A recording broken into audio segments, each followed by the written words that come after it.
وعلى آله وأصحابه أجمعين।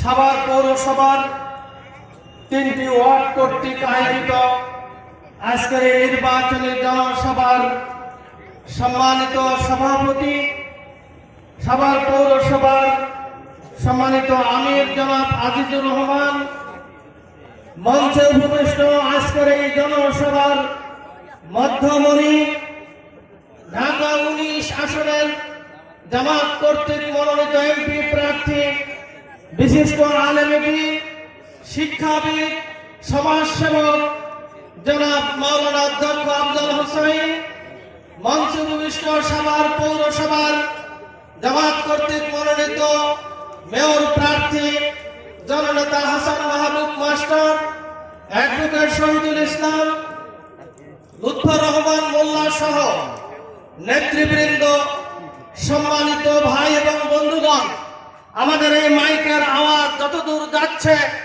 এই এলাকার ভাই এবং মা বোনেরা, জামাত ইসলামী বাংলাদেশ দেশের জনগণ বিশ্বাস করে। আমরা অনেকগুলো সরকার দেশে দেখেছি, বাংলাদেশের জনগণের আকাঙ্ক্ষা তারা পূরণ করতে পারেন নাই। তারা বারবার ব্যর্থ হয়েছেন। এই ব্যর্থতার জায়গা থেকেই আজকের বাংলাদেশে গণজোয়ার সৃষ্টি হয়েছে। আগামীতে এই দেশের জনগণের মতামত নিয়ে জামাত ইসলামীকে তারা বাংলাদেশের দায়িত্ব দিতে চায়। আল্লাহর মেহেরবানি, জনগণের সমর্থন নিয়ে যদি জামাত ইসলামী এই দেশের দায়িত্ব পায়, জামাত ইসলামী এমন একটি সমাজ কায়েম করবে যেই সমাজের সুফল ভোগ করবে এই দেশের জনগণ। এজন্য জামাত ইসলামীর কাছে, এই দেশের জনগণের কাছে আজকের সবচেয়ে বড় চ্যালেঞ্জ হলো বাংলাদেশ থেকে দুর্নীতিমুক্ত বাংলাদেশ করতে হবে।